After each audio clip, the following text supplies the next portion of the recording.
नमस्कार। आज के इस वीडियो में हम आगे की बात करेंगे, इलास्टिक कांस्टेंट्स में आगे की बात करेंगे कि वॉल्यूमेट्रिक स्ट्रेन कैसे अपने कैलकुलेट करते हैं और वॉल्यूमेट्रिक स्ट्रेन के लिए क्या क्या फॉर्मूले हैं। तो सबसे पहले अपने पास में कंडीशन है कि volumetric strain due to single direct stress, कि अपना ये एक आर्टिकल है और इस पे ये इसके लेंथ के अलोंग ये फोर्स, ये स्ट्रेस है P, ये जो स्ट्रेस है P, इसकी वजह से इसमें वॉल्यूमेट्रिक स्ट्रेन कितनी आएगी, EV अपने को कैलकुलेट करनी है। पिछली क्लास में हमने देखा था कि एक जनरलाइज फॉर्मूला अपन ने बनाया था कि जो वॉल्यूमेट्रिक स्ट्रेन है वो होती है EV equals to E1 plus E2 plus E3 या EX plus EY plus EZ। यहां हम इस फॉर्मूले को यूज करते हुए इस केस में इसकी वैल्यू कैलकुलेट करेंगे। हमने पहले यह भी देखा था कि लेटरल स्ट्रेन और लॉन्गिट्यूडिनल स्ट्रेन का जो रेशियो वो एक कांस्टेंट होता है और वो होता है 1/m, जिसको पॉइजन रेशियो कहते हैं। तो यहां लेटरल स्ट्रेन और लॉन्गिट्यूडिनल स्ट्रेन, तो lateral strain equals to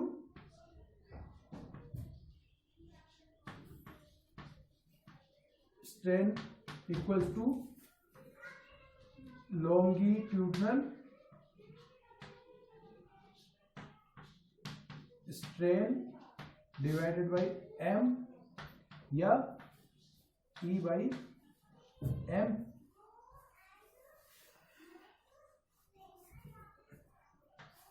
one by m into direct stress, direct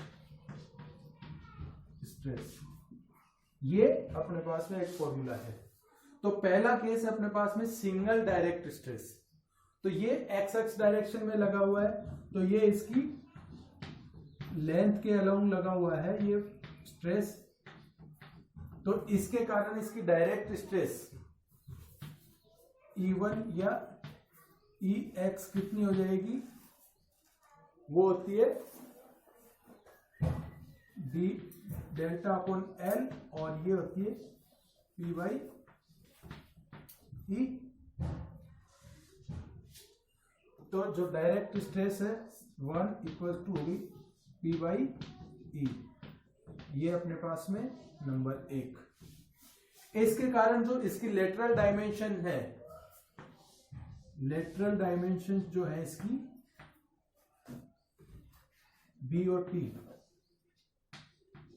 B और T, यानी कि Y Y डायरेक्शन और Z डायरेक्शन। तो इस फॉर्मूले से उसकी जो हो जाएगी लेटरल वो हो जाएगी equal to minus P by ME। यहां माइनस इसलिए लिया कि इस डायरेक्ट फोर्स के कारण इसकी चौड़ाई और मोटाई में कमी हो रही है, इसलिए ये इस फॉर्मूले से अपन ने ये लिया है। तो ये तो है 1/m पॉइसन रेशियो और ये है डायरेक्ट स्ट्रेस, डायरेक्ट स्ट्रेस, और माइनस का साइन है कि उसकी लंबाई में कमी हो रही है। तो E2 इक्वल्स टू हो गया minus P by ME, number 2।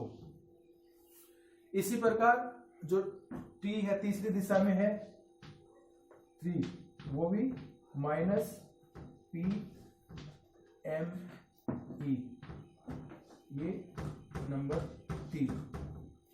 यहां सिर्फ डायरेक्ट स्ट्रेच एक ही डायरेक्शन में है और बाकी डायरेक्शन में नहीं है, इस वजह से ये दोनों सिंगल कंपोनेंट आए नेगेटिव डायरेक्शन में। तो वॉल्यूमेट्रिक जो स्ट्रेन हुई वो हुई P by E plus minus P by ME plus minus P by ME, ये हुई। इनको अपने देखते हैं तो अपने पास में फॉर्मूला आता है P by E minus 2P by M E, और ये P बाई ई बाहर ले लेंगे तो 1 माइनस 2 बाई एम ई। ये आपकी वॉल्यूमेट्रिक स्ट्रेन का फॉर्मूला बन गया। ये वॉल्यूमेट्रिक स्ट्रेन है जब आपके पास में सिंगल डायरेक्ट स्ट्रेस है। जब एक सिंगल डायरेक्ट स्ट्रेस वर्क करता है तो ये वॉल्यूमेट्रिक स्ट्रेन आती है। अब अपने केस लेते हैं कि 3 म्यूचुअली परपेंडिकुलर डायरेक्ट स्ट्रेस हैं। 3 म्यूचुअली परपेंडिकुलर डायरेक्ट स्ट्रेस हैं।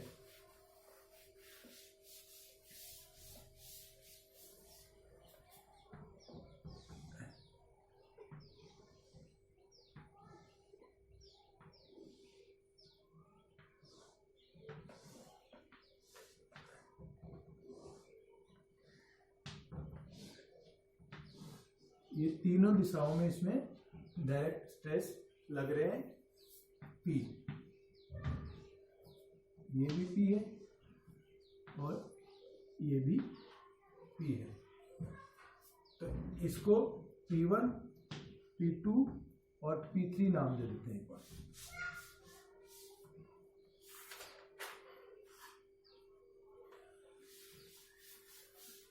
तो P1 स्ट्रेस के कारण स्ट्रेन क्या होगी E1। तो इसके कारण डायरेक्ट स्ट्रेस होगी P1 बाई E, और इस स्ट्रेस के कारण दूसरी डायमेंशन में जो स्ट्रेन आएगी वो E2 और E3, ये तीनों डायरेक्ट। तो इसके कारण से एक्स एक्स डायरेक्शन में तो ये तो डायरेक्ट स्ट्रेन आ रही है, और P2 और P3 की वजह से लेटरल स्ट्रेन आ रही है, तो वो आएगी माइनस P2 ME, और P3 के कारण भी लेटरल स्ट्रेन है तो ये P3 ME। यानी कि जो एक्स एक्स डायरेक्शन है उस डायरेक्शन पे P1 के कारण तो डायरेक्ट स्ट्रेन है जो कि उसकी डायमेंशन में वृद्धि कर रही है, और P2 और P3 है उन डायरेक्ट स्ट्रेसेस के कारण इसकी डायमेंशन में कमी हो रही है, वो लेटरल स्ट्रेन इसमें प्रोड्यूस कर रही है। ये इसी प्रकार जो है P2 वाली डायरेक्शन है या YY डायरेक्शन है उसमें P2 के कारण तो डायरेक्ट स्ट्रेस आ रही है, और P1 और P3 के कारण लेटरल स्ट्रेन आ रही है।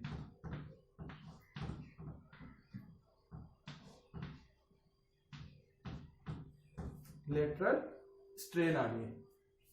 इसी प्रकार जेड डायरेक्शन में P3 के कारण तो डायरेक्ट स्ट्रेन है, और P1 और P2 के कारण लेटरल स्ट्रेन है। तो ये अपने A, ये B और ये C, तो ये अपने को बताती हैं कि इंडिविजुअल डायरेक्शन में इन तीनों स्ट्रेसेस के कारण जो स्ट्रेन आ रही है वो ये है। और ये जो इक्वेशन A, इक्वेशन B और इक्वेशन C, ये तीनों कहलाती हैं जनरलाइज्ड हुक्स लॉ। ये जो तीनों इक्वेशन है वो जनरलाइज्ड हुक्स लॉ है, और ये उसकी इक्वेशंस हैं। अब इसके कारण जो वॉल्यूमेट्रिक स्ट्रेन है वो इन तीनों को ऐड अप कर देंगे, अपने तीनों को ऐड करेंगे तो अपने पास में आएगा EV equal to E1 plus E2 plus E3। तो E1 को ऐड करेंगे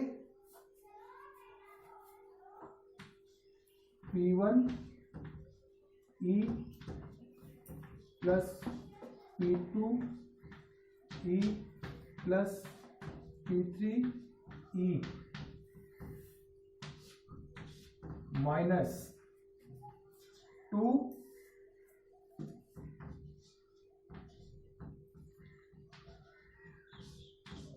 P1 plus P2 plus P3 बटे E।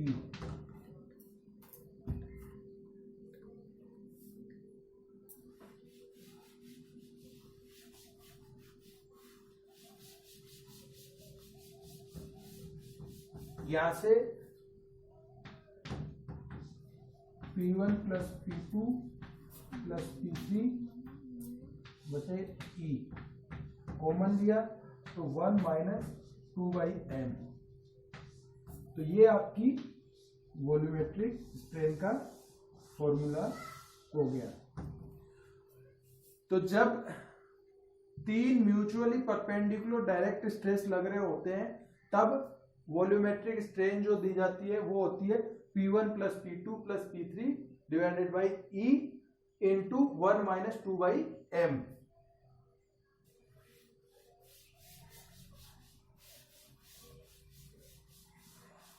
अब हम बात करते हैं कि ये जो है तो यहां पे जो m है पॉइजन रेशियो है, इसकी अपर लिमिट क्या होती है कि मैक्सिमम वैल्यू क्या हो सकती है। तो हम एक केस कंसीडर करते हैं हाइड्रोस्टैटिक कंडीशंस का। हाइड्रोस्टैटिक कंडीशन मतलब कि तीनों दिशाओं में बराबर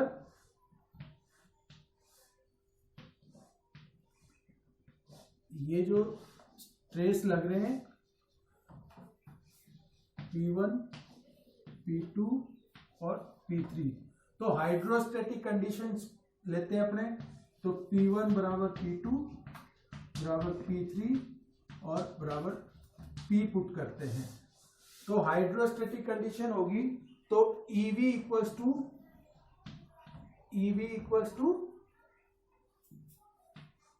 P1 plus P2 plus P3 upon E 1 minus 2/m, और ये हो जाएगी 3P upon E equal to 1 minus 2/m EV।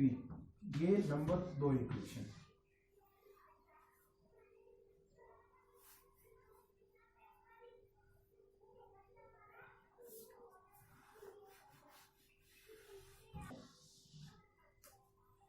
EV equals to है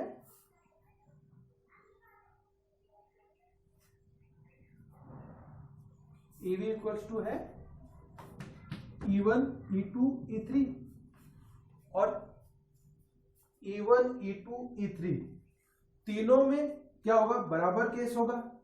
तो तीनों बराबर है, E1 बराबर E2 बराबर E3, तो ये हो जाएगी 3E। तो ये होगी आपकी 3E। तो ये 3 से 3 कैंसिल आउट हो गया, और E की वैल्यू क्या होती है हुक्स लॉ से, E इक्वल्स टू P/E।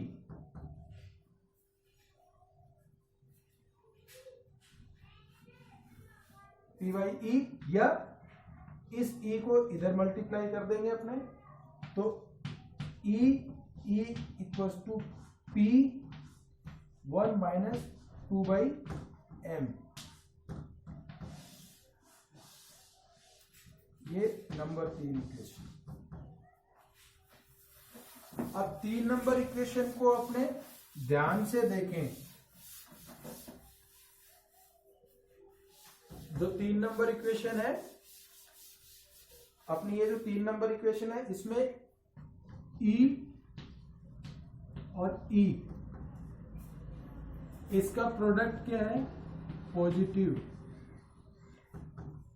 क्योंकि E भी एक पॉजिटिव क्वांटिटी है और ये E भी एक पॉजिटिव क्वांटिटी है। तो इस कारण से दोनों का जो प्रोडक्ट है वो एक पॉजिटिव क्वांटिटी है। P जो है वो भी पॉजिटिव क्वांटिटी है। तो जब एक पॉजिटिव क्वांटिटी को दूसरी क्वांटिटी से मल्टीप्लाई करें और वो पॉजिटिव आना चाहिए, तो अपने पास क्या है कि ये जो क्वांटिटी है इसका प्रोडक्ट पॉजिटिव आए, तो इसके लिए 1 माइनस 2/m ये भी पॉजिटिव होना चाहिए। तो अब ये पॉजिटिव कब होगा? जब ये 0 या 0 से बड़ा होगा। मान लेते हैं इसको 0 के बराबर मान लेते हैं मैक्सिमम के केस में, कि ये 0 के बराबर है। तो 2/m इक्वल्स टू 1 और 1/m इक्वल्स टू 1/2, यानी कि 1/m का अधिकतम मान 0.5 या 1/2 हो सकता है। अर्थात जो पदार्थ का पॉइसन रेशियो होता है उसका अधिकतम मान 0.5 या 1/2 हो सकता है, और ये वैल्यू जो आइडियली इलास्टिक मटेरियल होता है उसके लिए होती है। तो कोई भी पदार्थ आइडियली इलास्टिक नहीं होता है, तो इस वैल्यू के नजदीक कोई भी पदार्थ नहीं पहुंच पाता। सिर्फ रबर ही एक ऐसा पदार्थ है जो कि इसके नियरेस्ट जा सकता है, जिसको अपने फुली इलास्टिक मानते हैं। तो रबर की वैल्यू जो है, रबर के लिए जो 1/m की वैल्यू वो अधिकतम होती है और उसकी वैल्यू इसके नियरेस्ट आती है, और उसकी वैल्यू जो है 0.45 के आसपास पहुंचती है। तो इसलिए रबर को हम आइडियली इलास्टिक मटेरियल मानते हैं, और ये इसकी अपर लिमिट है। तो पॉइसन रेशियो की जो अपर लिमिट है वो 0.5 या 1/2 है। अब आपके पास में क्वेश्चन एग्जाम में ऐसे भी आ सकता है, prove that the maximum value of 1/m is 1/2 और 0.5, यानी कि सिद्ध कीजिए कि पॉइसन रेशियो की अधिकतम मान 0.5 या 1/2 होता है। तो उसके लिए आपको ये सारा डेरिवेशन करना होगा। अगली क्लास में हम इससे रिलेटेड न्यूमेरिकल्स और दूसरे जो रिलेशंस है उनकी स्टडी करेंगे। Thank you.